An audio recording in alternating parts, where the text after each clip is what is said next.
O maior e mais bem equipado hospital do Litoral Paulista, a Santa Casa de Santos conta com pronto-socorros adulto e infantil e ampla assistência 24 horas em diversas especialidades. O hospital também possui a maior rede de operadoras de plano de saúde credenciadas da região para atendimentos de urgência e emergência. Consulte os convênios credenciados. Santa Casa de Santos, o hospital que une história, pioneirismo e modernidade. Começa agora Jornal em Foque. Apoio Santa Casa de Santos, cada dia mais completa. Olá, estamos iniciando mais um Jornal em Foque. Seja bem-vindo, seja bem-vinda. Muito obrigado pela sua audiência, muito obrigado pela sua presença, sempre destacando aí temas relevantes, não só na Baixada Santista, mas também no estado de São Paulo e no país também. Jornal em Foque, mais de 4 anos e meio no ar. Muito obrigado pela sua presença. Lembrando que você pode assistir o nosso programa sempre pelas nossas redes sociais, facebook.com.br jornalbocnews, nosso canal no YouTube, youtube.com.br bocnewstv. Também no nosso site, bocnews.com. Importante você acompanhar o site bocnews.com, sempre com informações relevantes e atualizadas também. E lembrando, reprise às 5 horas da tarde na TV com Santos, canal 8, Vivo, 11 Net Claro, 45 da VPWay, e também nas outras opções aí que você pode acompanhar o Jornal em Foque. Vamos falar muito sobre o universo, gás, petróleo, energia, enfim, temas importantes que o convidado de hoje vai trazer e o potencial com a descoberta do bloco de Arã, a cerca de 250 quilômetros aqui de Santos, em alto mar aí. Vamos falar muito sobre o mercado offshore também. Nosso convidado de hoje é o pós-doutor e economista Eric Gil Dantas, que é sócio proprietário do Instituto Brasileiro de Estudos Políticos e Sociais, o IBEPS. Professor, muito obrigado pela sua presença, é um prazer tê-lo aqui participando conosco aqui do Jornal em Foque. Bom dia, Fernando. É um grande prazer estar aqui para poder falar sobre temas tão importantes para a economia não só da Baixada Santista, mas do Brasil inteiro.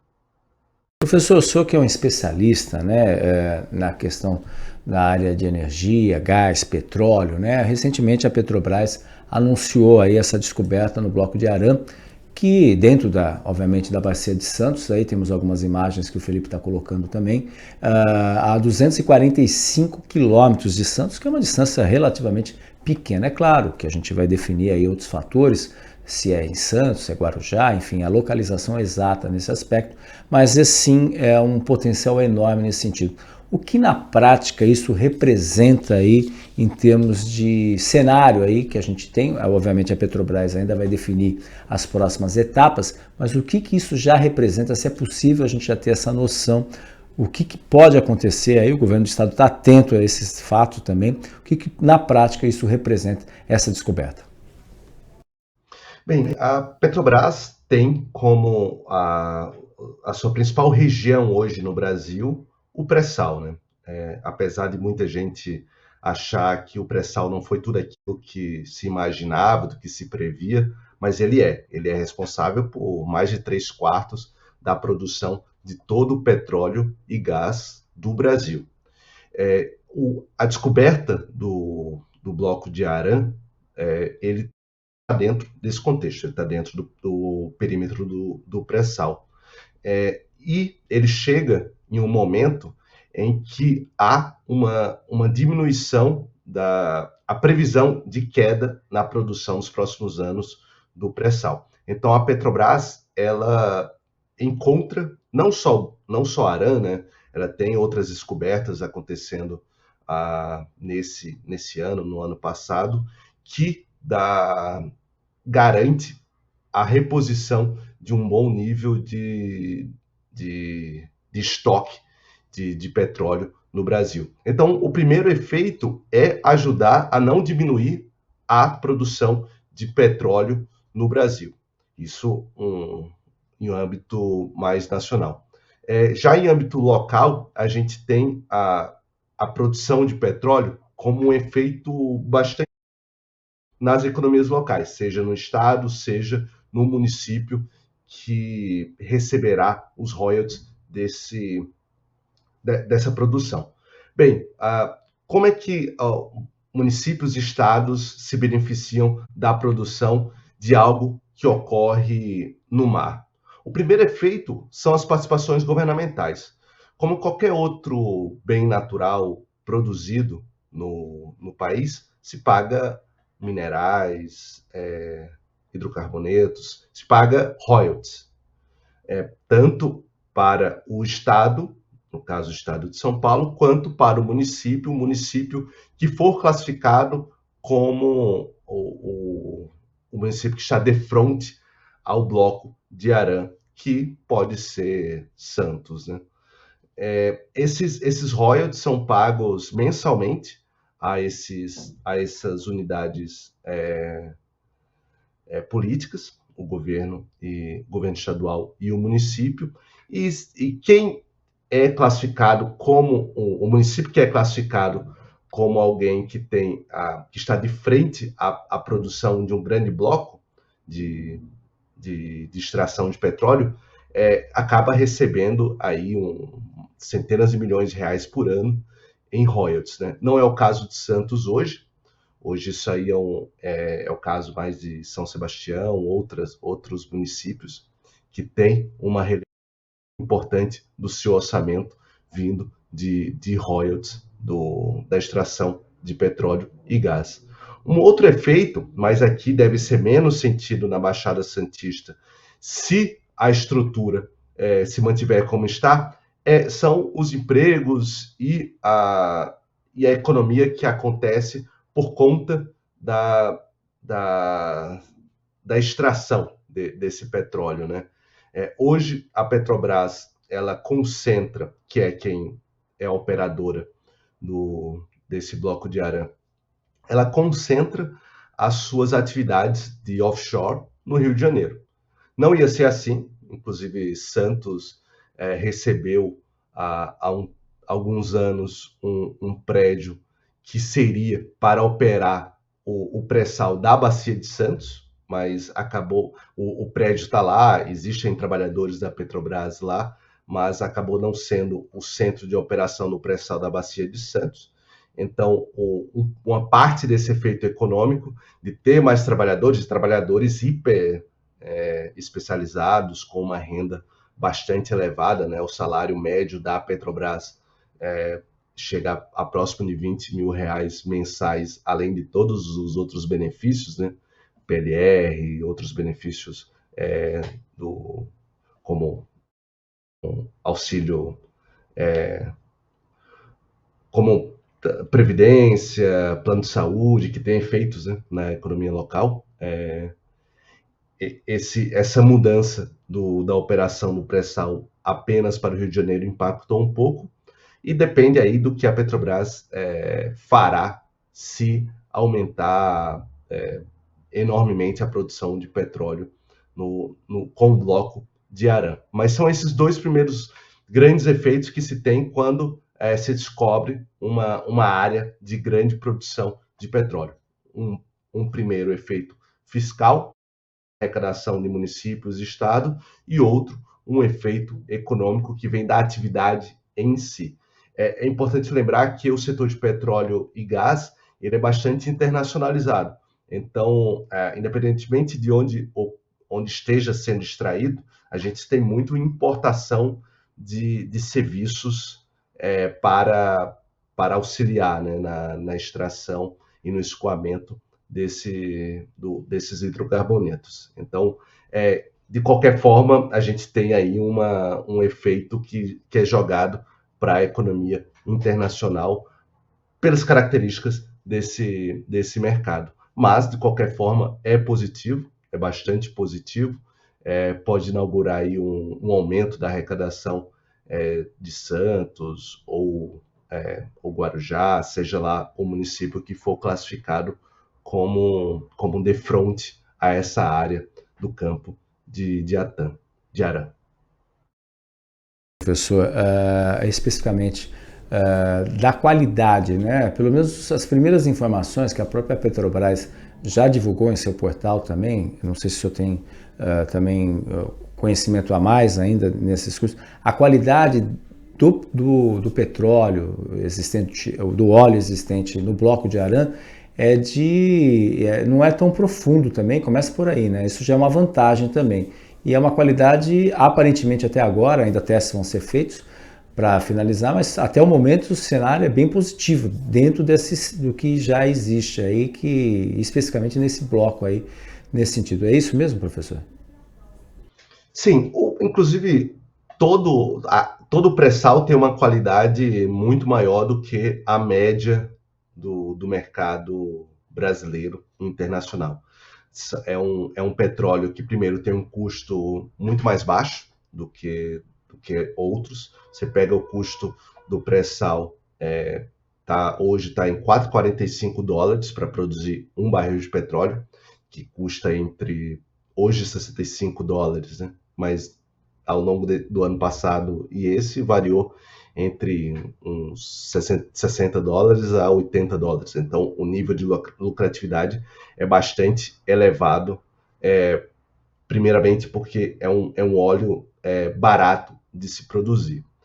Segundo, ele tem uma quantidade... O pré-sal ele é surpreendente pela quantidade de petróleo ali, né? Não é à toa que o pré-sal hoje é fonte de mais de 3/4 do petróleo e gás produzido no Brasil e que fez o Brasil aumentar suas posições como produtor de petróleo no mundo. E também ele é um petróleo de melhor qualidade. Ele tem um nível de qualidade melhor, que faz com que ele possa ser, inclusive, vendido por um preço um pouco mais elevado do que a média internacional, ou mesmo que sirva para a produção de derivados de maior nível, de maior lucratividade, como é o caso do oil bunker, né, que é um óleo para mover navios. Então, é um óleo de boa qualidade que a expectativa é que a quantidade de petróleo que tem nessa região é muito elevada. Alguns falam até de um bloco, um campo que seja maior do que Búzios, e chega até a ser o maior campo de petróleo no Brasil, né? Então, sim uma boa novidade para a região da Baixada, mas que a gente tem que ter aí políticas para que os efeitos positivos potenciais desse bloco cheguem mais a São Paulo e não acabem indo não só para o Rio de Janeiro, mas também para o mercado internacional. A política de conteúdo nacional, por exemplo, é uma política que tenta fazer com que menos da lucratividade desse setor acabe escoando para o mercado internacional. Então, uma combinação de políticas mais claras, por exemplo, de tentar trazer de volta parte da operação no pré-sal para o estado de São Paulo, para a cidade de Santos, junto com uma política ousada de conteúdo nacional, pode fazer com que o efeito econômico de Aran seja mais sentido pela população local. O que o professor Eric está colocando, porque se a gente pegar aí no início do pré-sal, que ainda era um ponto de interrogação, né? Isso no início do século, parece que foi ontem, né, professor? Já estamos aliás, já estamos na metade, passamos a metade, exatamente, na metade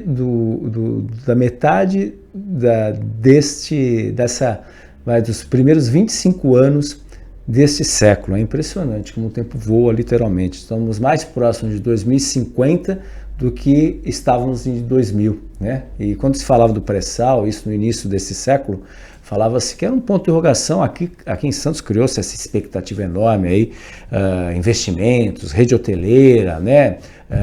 Lojas, comércios, tudo, o valor do metro quadrado deu uma explosão e isso não aconteceu. Agora o pré-sal é uma realidade, né? De que maneira, né? E aí a gente entra nessa questão, de que maneira o poder público, e aí eu digo não só as prefeituras, mas o próprio governo do estado, tudo indica que o governo do estado está atento aí a essa questão, mas a gente fala depois especificamente sobre isso, de que maneira as prefeituras podem saber e quanto, uma expectativa, na última vez o senhor comentou, até uma expectativa de aumento, no caso de Santos, por exemplo, de 5% da participação, em termos de participação, no orçamento do município, algo em torno de 200 milhões de reais. É mais ou menos isso mesmo, professor? Há uma possibilidade só nos royalties nesse sentido, e os royalties não tem nada a ver com a reforma tributária, né? Isso é totalmente independente aí da reforma tributária. É isso mesmo, professor? Primeiramente, eu acho que é importante fazer aqui aproveitar e fazer um retrospecto do pré-sal, né? O pré-sal, ele começa as primeiras descobertas no início, né, da década de 2000, e começa a sua produção ali em 2008. E desde então, a gente teve uma explosão na produção do pré-sal. Hoje, ele, como eu falei já anteriormente, ele é responsável por mais de 3/4 do petróleo, e de um petróleo de alta qualidade, e que fez com que o Brasil finalmente alcançasse a sua autossuficiência, que é diferente da autossuficiência em combustíveis. O Brasil, hoje, ele produz todo e mais petróleo do que ele consome. No entanto, ele importa diesel, 25%, 30% de diesel, 5% de gasolina e 25% de gás de cozinha. Mas o pré-sal possibilitou que o Brasil fosse autossuficiente em petróleo, e isso tem uma série de vantagens. Ele também possibilitou um aumento enorme na arrecadação de participações governamentais, chegando aí a 100 bilhões de reais de arrecadação nos últimos anos, o que ajuda bastante os cofres públicos, tanto da União quanto de estados e municípios. Basta lembrar da crise fiscal do Rio de Janeiro, quando o preço do barril de petróleo despencou, ali entre 2014 e 2015, que o Rio de Janeiro passou alguns anos para conseguir se recuperar. Então, o pré-sal, ele é uma realidade, e ele é muito importante para a economia brasileira e para a arrecadação de todo o Estado brasileiro, União, estados e municípios. E como eu falei, há um efeito fiscal para quem ficar classificado como um município de fronte a esse bloco, a esse campo. Porque hoje o município de Santos recebe royalties muito baixos, né? Acho que ele recebe 2 milhões de reais por conta da região que ele está, mas que isso é praticamente nada dentro do orçamento municipal. Caso seja Santos o município que seja classificado como tal, ele passará a ter uma arrecadação de algumas centenas de milhões de reais, no mínimo, com os royalties para do bloco de Arã, que é o que acontece, por exemplo, em São Sebastião. E o que as prefeituras podem fazer, o que a Prefeitura de Santos pode fazer, ela tem até um limite, né? Porque quem define isso em tese, não é uma questão política, é uma questão geográfica e legal, que a ANP vai definir se sim, o município de Santos que se vai ficar ou vai ser outro. Mas também o município que for o beneficiado desses royalties, ele pode fazer uma política que seja de mais longo prazo, né? Porque existe um problema quando a gente passa a ter um orçamento muito grande vinculado ao petróleo. Falam da maldição do petróleo, né? Não é o caso, porque o impacto fiscal, se for Santos, vai ser isso aí, próximo de 5% de aumento da arrecadação. Mas, muitas vezes, a arrecadação vinda dessas fontes, como royalties de petróleo, podem ser mal executadas e acabar desperdiçando uma oportunidade de qualificar os serviços públicos, de investimentos em infraestrutura. Então, me parece que o município de Santos tem, caso seja classificado como receptor desses royalties, um desafio, né, de conseguir fazer com que haja uma utilização desses royalties para algo que seja produtivo. Até existe um projeto de lei de um vereador que propôs isso, ele é suplente hoje, o Fábio Melo, propôs que os royalties originados do Bloco de Aran sejam para pagar para uma política de habitação, da habitação do Palafita de Santos. Então, isso é uma iniciativa que parece fazer sentido, né? A gente tem que utilizar royalties para coisas que tenham investimentos, retornos sociais elevados. Sobre... Travou na hora, eu acabei não ouvindo. Desculpe, travou também a sua fala. Não, o outro aspecto, né, até abordando também, na semana passada houve um grande evento, na semana retrasada, desculpe, houve um grande evento, o segundo SP Offshore, que trouxe aí 1.300 participantes, e já foi lançada, até o Block News publicou essa matéria também no nosso site também, e a gente foi lançado também um memorando aí de parcerias, não só prefeituras, mas com o governo do estado, né, justamente para fomento aí dessa cadeia de gás, petróleo, né, diante do cenário que se apresenta aí no Bloco de Aran e toda a cadeia logística que se coloca, né, que você envolve nesse setor, não é só diretamente gás e petróleo, mas coloca também a questão, por exemplo, de você precisa ter a estrutura de distância, né, a distância dos homens que trabalham nas plataformas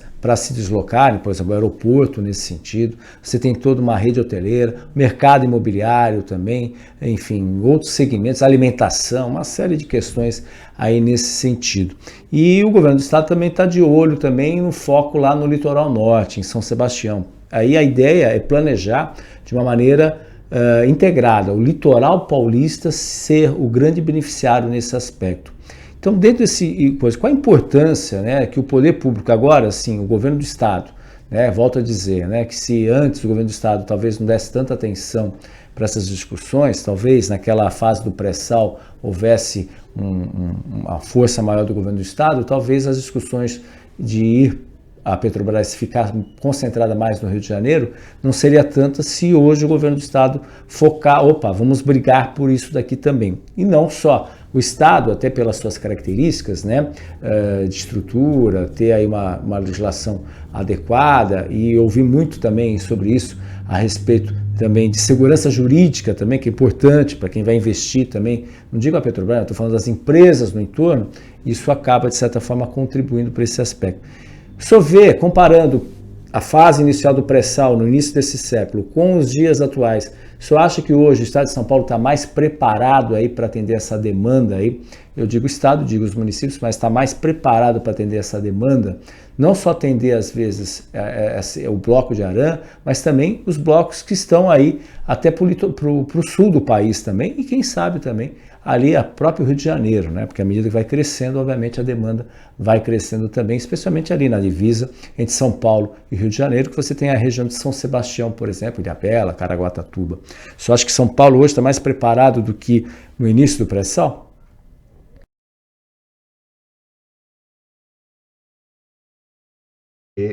A estrutura de emprego desse setor mudou muito nos últimos anos. Com grandes avanços tecnológicos, o setor emprega menos do que empregava antes. A título de comparação, a Petrobras chegou a ter mais de 100 mil trabalhadores diretos, né? Hoje tem, acho que 45, por aí. Claro, tiveram algumas coisas como venda da BR, distribuidora, enfim, algumas empresas foram vendidas. Mas hoje, empresas de petróleo e gás contratam menos do que antes e, consequentemente, tem um efeito multiplicador um pouco menor do que quando a gente começou a discutir o pré-sal. Mas, de qualquer forma, tem uma série de empresas que atuam no entorno dessa cadeia, né? Como você falou aí, de alimentação, de hotelaria, de transporte, mas também poderia colocar as empresas que fazem manutenção. Acho que congelou, né? Estamos acompanhando o senhor aqui, professor. A questão, o senhor está me ouvindo?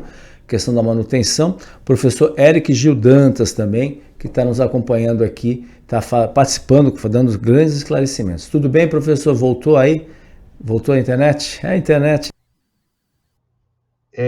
Bem, a parte de manutenção também, que aí sim tem uma quantidade muito grande de trabalhadores. A Petrobras mesmo, ela contrata dezenas de empresas para fazer de tudo, né? Para núcleo de empregados, mas a maioria das atividades são terceirizadas. Então, sim, tem um efeito multiplicador. O Estado de São Paulo pode se beneficiar mais disso, né? Até porque muitas empresas, tem várias empresas que ofertam serviço para a Petrobras que são de São Paulo. Mas eu acho que o maior efeito seria uma política da Petrobras para isso. Como o que a gente estava falando aqui, da questão de criar de recolocar, né, a discussão do centro operacional do pré-sal na cidade de Santos. Aí sim teria um efeito maior, porque, bem, a grande produção de petróleo no Brasil é no mar, né? Então, tem que ter políticas específicas se você desenvolver, criar empregos numa região, porque como ela faz hoje, a Petrobras, ela pode muito bem manter as operações do pré-sal apenas no Rio de Janeiro. Mas sim, acho que as associações, as empresas, elas podem se organizar para aproveitar um pouco mais do mercado que é gerado a partir de novas descobertas, né? Mas eu acho que sem uma articulação para ter uma política da Petrobras, que é a principal petrolífera do Brasil e é estatal, então ela é mais permeável a discussões sobre dividir, né, os ganhos da empresa e do setor com as regiões. Originalmente, inclusive, a Petrobras foi criada pensando em distribuir as suas atividades. No governo Temer e Bolsonaro, isso acabou diminuindo, né? Porque a ideia seria ser uma empresa operadora do pré-sal existente apenas em Rio São Paulo. Então, eu acho que uma discussão com a Petrobras seria mais eficiente para tentar trazer parte do desenvolvimento gerado pelo pré-sal para o estado de São Paulo e não apenas para o Rio de Janeiro.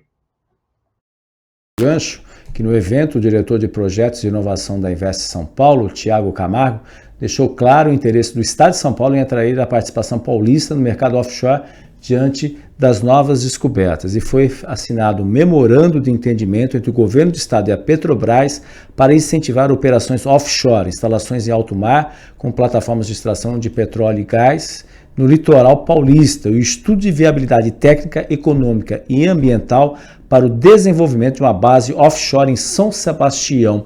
Isso tudo foi assinado nesse evento, tem algumas imagens também desse evento do segundo SP Offshore. enfim, vamos aí torcer aí para que, parece que 2027, até 2027 a gente deve ter bater o martelo de tudo isso, né, professor? É mais ou menos essa a expectativa, professor, de começar a produzir? Enfim. Varia muito, né, em relação a... Depende do poço, depende do desenvolvimento desse bloco. Mas já tem até, acho que já está na 4ª perfuração de poço no bloco de Aran, e parece ser bastante positivo o que se encontrou até agora. Então, a média é de 5 anos entre quando faz a primeira perfuração e quando você começa a produzir comercialmente. Então, aí até 2030, mas pode ser antes também, a depender do desenvolvimento. Como o pré-sal também é uma região que concentra boa parte do... Estou ouvindo o senhor, professor. O pré-sal concentra aí, né, 3/4 aí da nossa produção aí de petróleo. Né? O senhor está me ouvindo? Como já é uma região bem desenvolvida, pode ser que demore um pouco menos, né? Mas a expectativa é que seja em torno disso, de 5 anos. Professor, a gente vai para um rápido intervalo comercial, o assunto está muito importante, mas a gente tem que dar um intervalo comercial, a gente volta logo mais aqui no Jornal em Foque. Estamos apresentando o Jornal em Foque.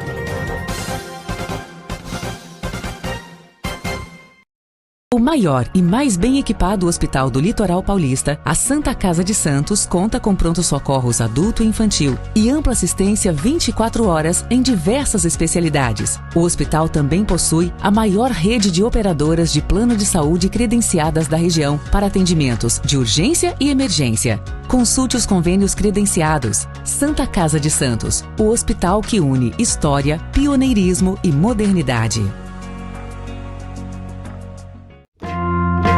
Você quer receber notícias do Boc News no seu celular e e-mail? É fácil. Acesse bocnews.com e inscreva-se para receber a edição digital do Boc News no seu final de semana. E para receber também o boletim diário, resumo do dia, sempre de segunda a sexta, envie uma mensagem pelo WhatsApp 13 99123 2141. Fique bem informado, receba sempre conteúdo de qualidade com a credibilidade do Boc News.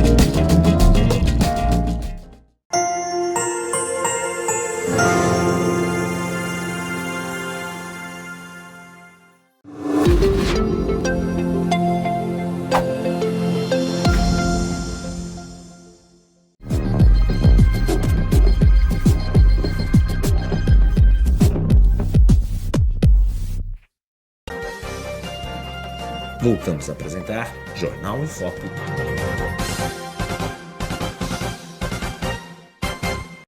Olá, estamos de volta no Jornal em Foque de hoje, agradecendo a sua audiência aqui, falando muito sobre o mercado de gás, petróleo, energia, né? O professor pós-doutor aí, economista, Eric Gil Dantas, que é sócio proprietário do Instituto Brasileiro de Estudos Políticos e Sociais. Professor, quando o senhor falou anteriormente também, que às vezes algumas pessoas questionam, né?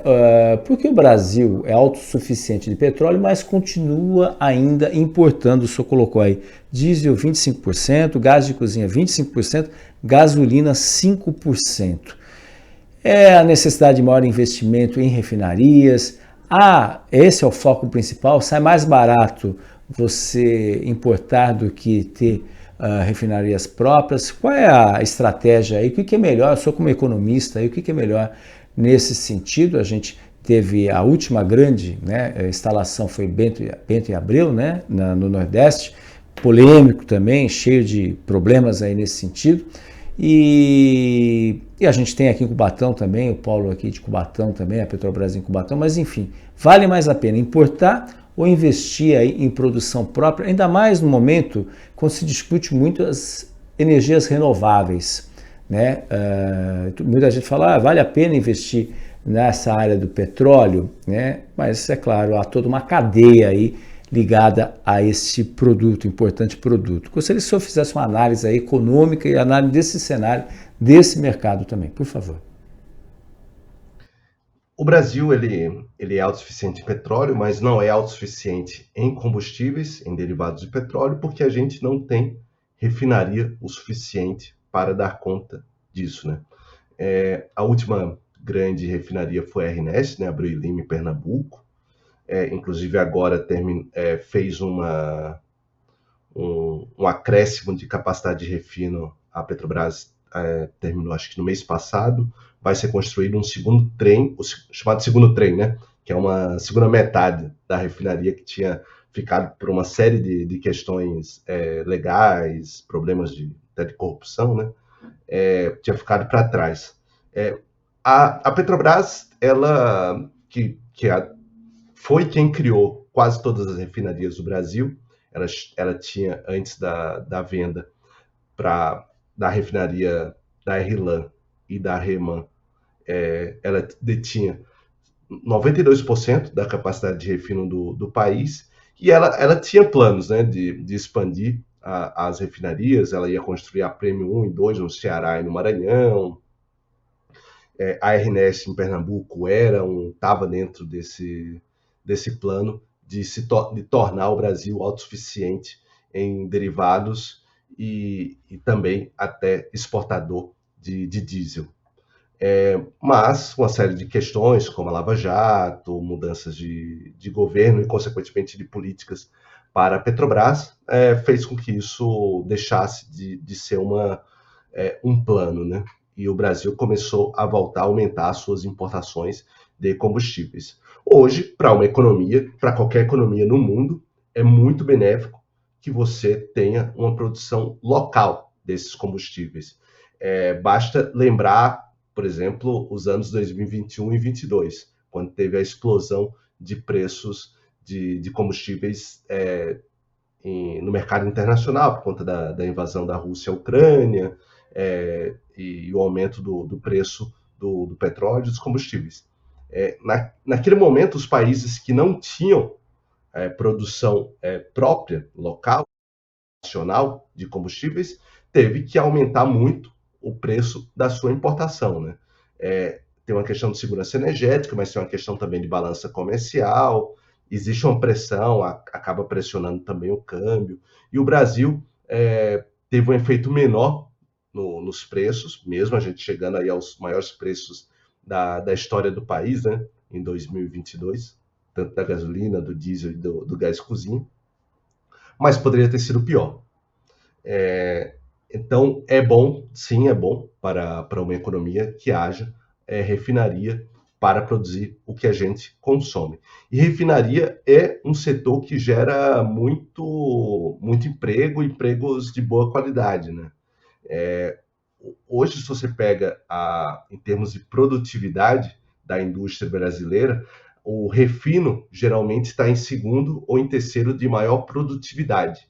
Então, é um setor muito produtivo, que gera muitos ganhos econômicos, emprego, lucro, e também de ICMS, né? O ICMS, falou de Cubatão. Cubatão recebe muito ICMS do estado de São Paulo por conta da refinaria, da RPBC. Então, os municípios e estados terem refinarias também gera um impacto fiscal gigante, porque a arrecadação com ICMS sobe bastante. Hoje, a Petrobras ela tem o plano, né, de aumentar. Plano não, né? Já está em execução o aumento da capacidade de refino. Como eu falei, ela já concluiu a expansão do primeiro trem da refinaria Abreu e Lima em Pernambuco.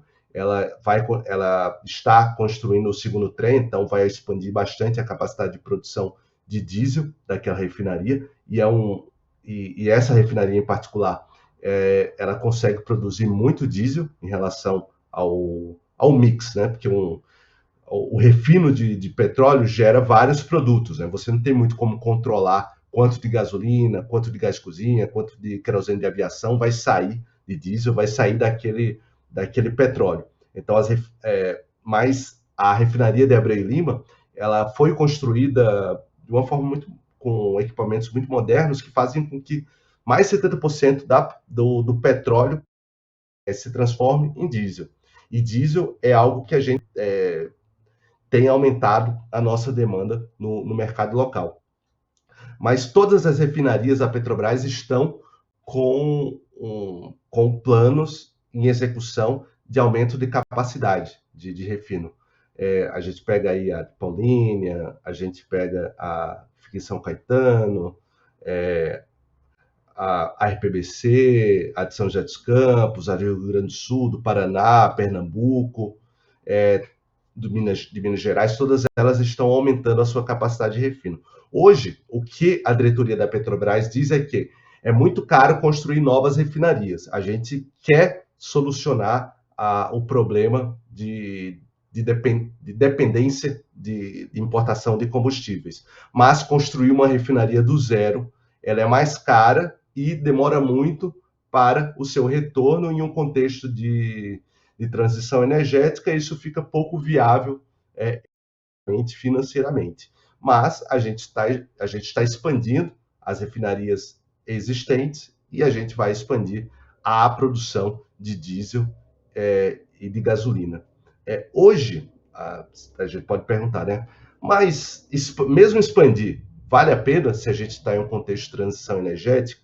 A empresa de pesquisa energética, ela prevê um aumento de consumo de derivados de petróleo nos próximos 10 anos, porque ela tem um plano decenal, que aí ela faz a estimativa do quanto que o Brasil vai consumir de energia, todos os tipos de energia, nos próximos 10 anos. E os derivados de petróleo, a previsão é que haja um crescimento de 0,9% de demanda desses produtos por ano. Então, vai ter um aumento de 10% ao longo dos próximos 10 anos. Então, se a gente hoje já tem a importação de diesel, de gás de cozinha e de gasolina, a expansão dessas refinarias fazem sentido. Em termos de automóveis, ela vai pegar mais, porque ao contrário do diesel, a expectativa da demanda de gasolina é que caia ao longo dos próximos anos, não só por conta da eletrificação da frota, a gente está aumentando muito, né, a frota de híbridos e de elétricos, mas principalmente por conta do aumento da demanda por biocombustíveis. Por exemplo, nos automóveis leves, do etanol. A gente teve aí uma decisão do CNPE, do Conselho Nacional de Política Energética, de aumentar o mandato do biodiesel no diesel e de aumentar a mistura do etanol anidro na gasolina comum, de 30%. Hoje, a gasolina comum é composta por 73% de gasolina pura, gasolina A, e 27% de etanol anidro, etanol puro, que é diferente do etanol que a gente coloca no carro quando abastece com etanol. E esse aumento de 3% vai para 30% da gasolina comum, isso vai fazer com que haja uma diminuição da demanda também da gasolina.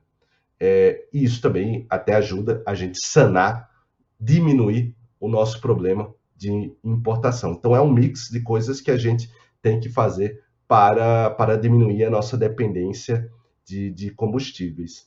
Em relação ao gás de cozinha, tem uma ótima perspectiva, porque a gente, o famigerado Compeg, que também foi um foco de muito questionamento sobre corrupção, ele finalmente está em funcionamento.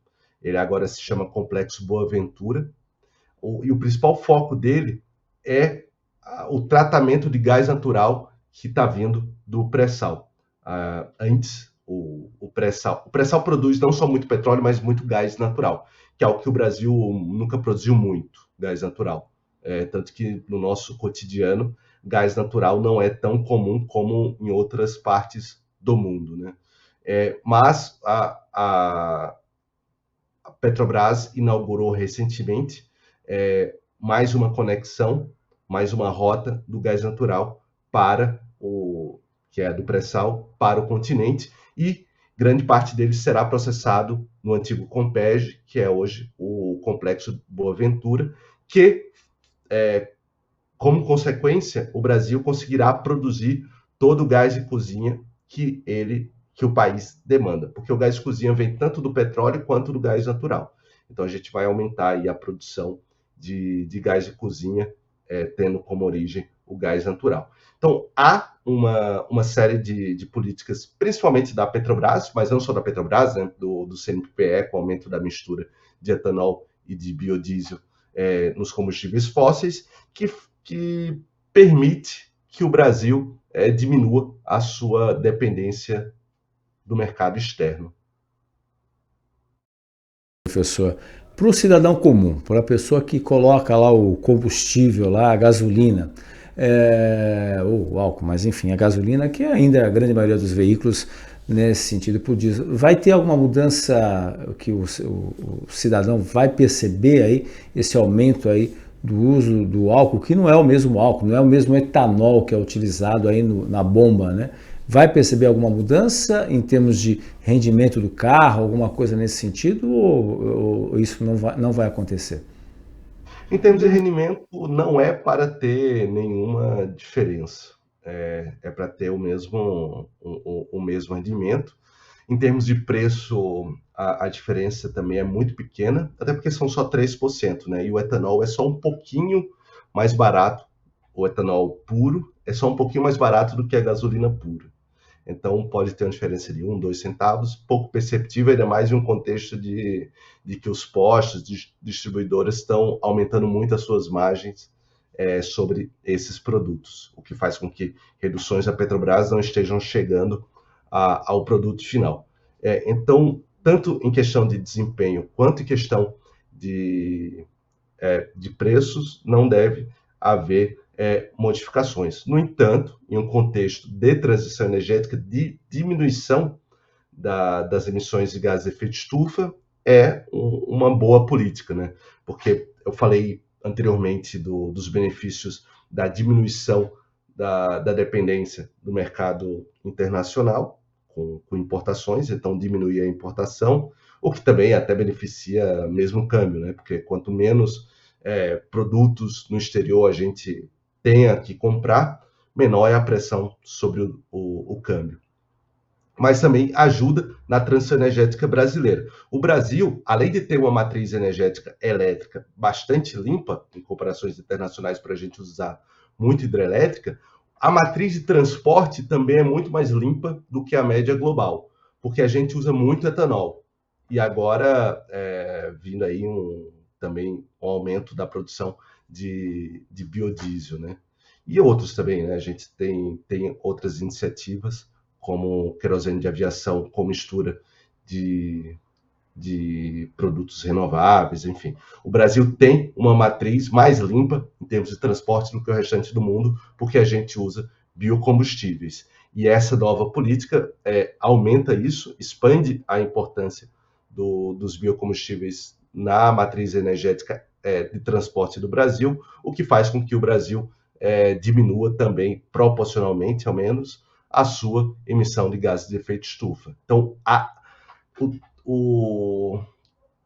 transição energética brasileira depende não só da eletrificação, que é uma dependência na Europa principalmente, a transição energética do transporte vai depender muito mais da eletrificação do que nós, porque nós, assim como os Estados Unidos, Índia, que também são grandes produtores de biocombustíveis, tem essa alternativa, né, de limpar a matriz também com biocombustíveis, porque os biocombustíveis eles emitem muito menos gases de efeito estufa do que combustíveis fósseis. Obviamente, aqui a gente está falando de biocombustíveis que têm como origem cana-de-açúcar, milho, que não são plantados desmatando novas áreas, né? Porque, inclusive, o Brasil, a principal origem das emissões de gases de efeito estufa não é nem o transporte, né? ou o setor energético, como na maioria dos países do mundo. A nossa maior fonte de gás de emissão de gás de efeito estufa é o desmatamento e também a criação bovina.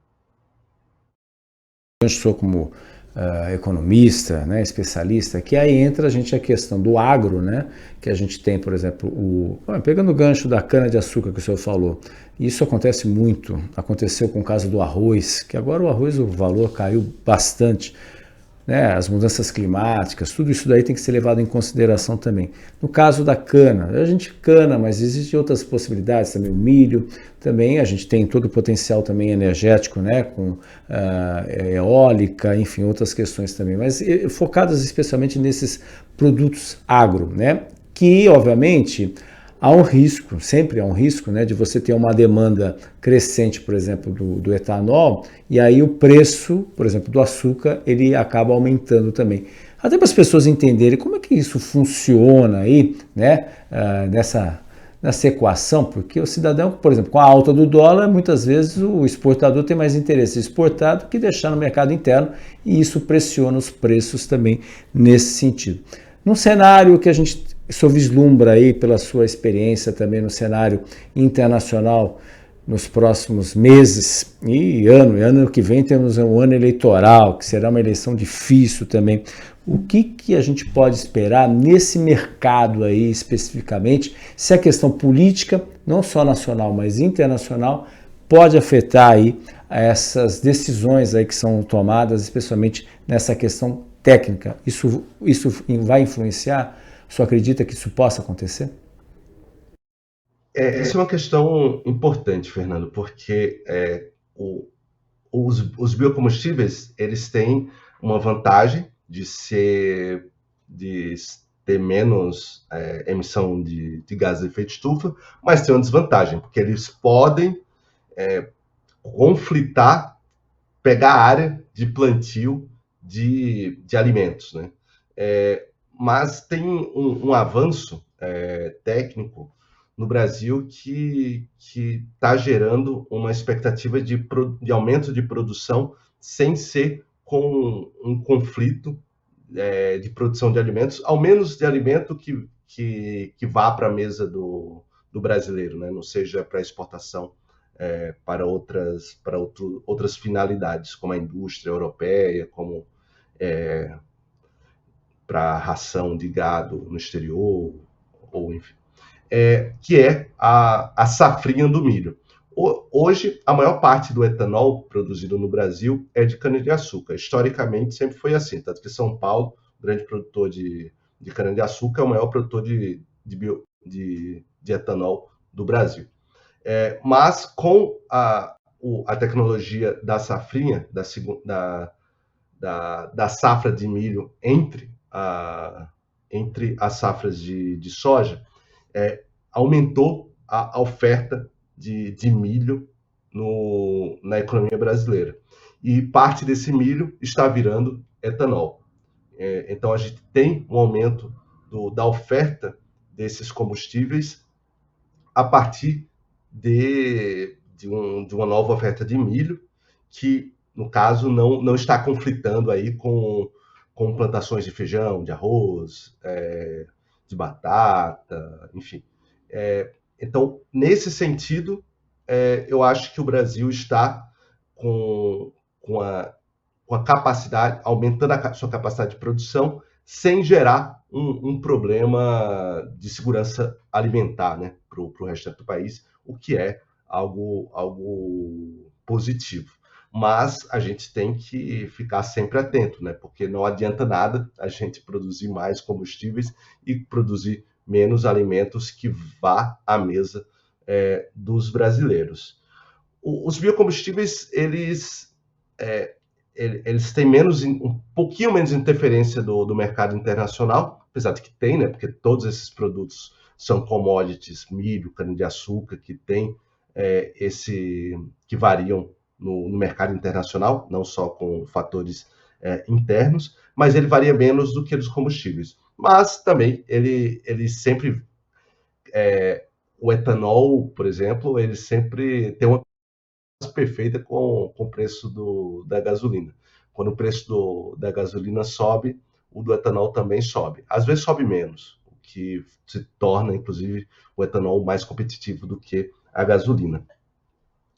Então, mas quanto mais a gente tiver produto nacional, um pouco menos interferência dos mercados internacionais, que está essa bagunça, né, nos últimos anos. Pandemia, guerra na Ucrânia, guerra de Israel em Gaza, Irã, e os conflitos não devem parar, né, nos próximos anos. Então, o efeito Trump também, né, que gera uma bagunça no sistema de preços. Então, a meu ver, quanto menos a gente for dependente. Bem, estamos aqui falando com o professor Eric Gil Dantas aqui. A internet às vezes dá umas pausas aí, mas a gente está assistindo o senhor, professor. Não sei se o senhor está nos ouvindo. Está assistindo, por favor. Uhum. Então, quanto menos a gente for dependente do mercado internacional, é melhor. Já em relação ao setor para os próximos anos, eu acho que são dois setores que estão crescendo bastante, e crescendo bastante com segurança. Pensando em combustíveis fósseis, o Brasil continua com grande produção de petróleo, está conseguindo repor as suas reservas. O caso que a gente estava conversando aqui de Aran é um exemplo, mas a gente tem a Bacia de Pelotas, a gente tem a margem equatorial, que deve aportar grandes reservas de petróleo para o país. A gente tem o aumento da capacidade de refino e de produção de derivados no Brasil. A gente tem o aumento da demanda de biocombustíveis, inclusive com essas mudanças de mistura de mandato, que dá segurança também para que esses setores continuem produzindo, porque vai ter aquela demanda garantida. Então, a meu ver, são setores que estão crescendo com bastante sustentabilidade, que mesmo instabilidades econômicas nacional e internacional não devem impactar fortemente. Claro que o governo Lula tem uma política específica para a Petrobras. Se muda o governo, tem outra política, né? E a Petrobras acho que uma das principais diferenciações, né? Se você pega a Petrobras sob o governo do PT e você compara com os governos Temer e Bolsonaro, são duas políticas completamente diferentes. Aí sim, caso haja uma mudança, o Lula perca as eleições do ano que vem, o Tarcísio ou outro presidente de direita assuma, aí uma mudança nesse sentido pode haver para o setor, no que se refere especificamente à Petrobras. A gente chegou ao final aqui, mas só para tirar dúvida dos nossos internautas, alguém que se tiver um dinheirinho aí, vale a pena comprar as ações da Petrobras ou entrar no fundo de ações da Petrobras, professor? Fica a dica, o senhor como economista. Eu agradeço, já aproveitando, agradeço também a sua participação, seus esclarecimentos. Muito obrigado. Bem, a Petrobras foi a empresa que mais pagou dividendos no Brasil, né, nos últimos anos. E no ano 2023 chegou a ser uma das maiores do mundo, né? Então, sim, a rentabilidade dela é muito alta, inclusive o preço dela para o que ela paga é até barato. Então, a Petrobras ela continua sendo, acho que uma das melhores ações para se investir no Brasil. E ainda mais com essas novas descobertas, vai dando uma sustentabilidade de mais longo prazo para a empresa. Claro que, quando a gente fala de setor de petróleo, a gente fala de instabilidade, né? A gente viu aí a questão dos ataques de Israel ao Irã, que fez com que o preço do barril de petróleo, que estava pouco mais de $60, fosse para $80, e agora voltou, né? Caiu de volta. Em 2022, o preço do barril de petróleo chegou a mais de $120. E agora está uns 60 e poucos dólares. Então é um setor muito volátil. E a Petrobras está nesse contexto. Mas, independentemente disso, que todos os setores da economia também têm algum nível de volatilidade, não tão alto, né, quanto essa. A outra opção, a Vale, também ela está sempre à mercê, né, da variação dos preços do minério de ferro no mundo, mas a Petrobras continua sendo. Tanto que, se você de investimentos de ações, grande parte, a maioria deles tem as ações da Petrobras. E quem investiu na Petrobras se pegar em 2020, 2021, comprou, ganhou uns 150%. Tá aí, fica a dica. É claro que tem que ter sangue frio, né? Não é, baixou, aí já vender, né? Então não é assim que funciona, as coisas têm o seu momento. Professor Érico Gil Dantas, muito obrigado pela sua presença. Foi um prazer aí entrevistá-lo novamente aqui com seus esclarecimentos. Muito obrigado. Obrigado, Fernando. Obrigado a todas e todos que ouviram essa entrevista e estamos sempre à disposição. O senhor será novamente convidado aí com novidades aí que a gente vai ter aqui no mercado offshore, no mercado de petróleo, gás e energia. Os maiores especialistas no assunto, professor doutor, pós-doutor e economista Érico Gil Dantas, que também é sócio proprietário do Instituto Brasileiro de Estudos Políticos e Sociais, participou do Jornal em Foque de hoje. Lembrando, você pode assistir ao programa a qualquer momento nas nossas redes sociais, facebook.com/Jornal BocNews, nosso site também, nosso site bocnews.com. É importante você acompanhar as notícias do nosso site e, é claro, também no nosso canal no YouTube, youtube.com/BocNewsTV. Reprise às 5 horas da tarde na TV com Santos, canal 8 Vivo, 11 Net Claro, 45 da VIPWay e no mesmo horário, 5 horas, Rádio Santos FM 92,5 MHz. Tenham todos um ótimo dia e até amanhã em mais um Jornal em Foque. Tchau, tchau. O maior e mais bem equipado hospital do Litoral Paulista, a Santa Casa de Santos, conta com pronto-socorros adulto e infantil e ampla assistência 24 horas em diversas especialidades. O hospital também possui a maior rede de operadoras de plano de saúde credenciadas da região para atendimentos de urgência e emergência. Consulte os convênios credenciados. Santa Casa de Santos, o hospital que une história, pioneirismo e modernidade. Você conferiu Jornal em Foque. Apoio Santa Casa de Santos, cada dia mais completa.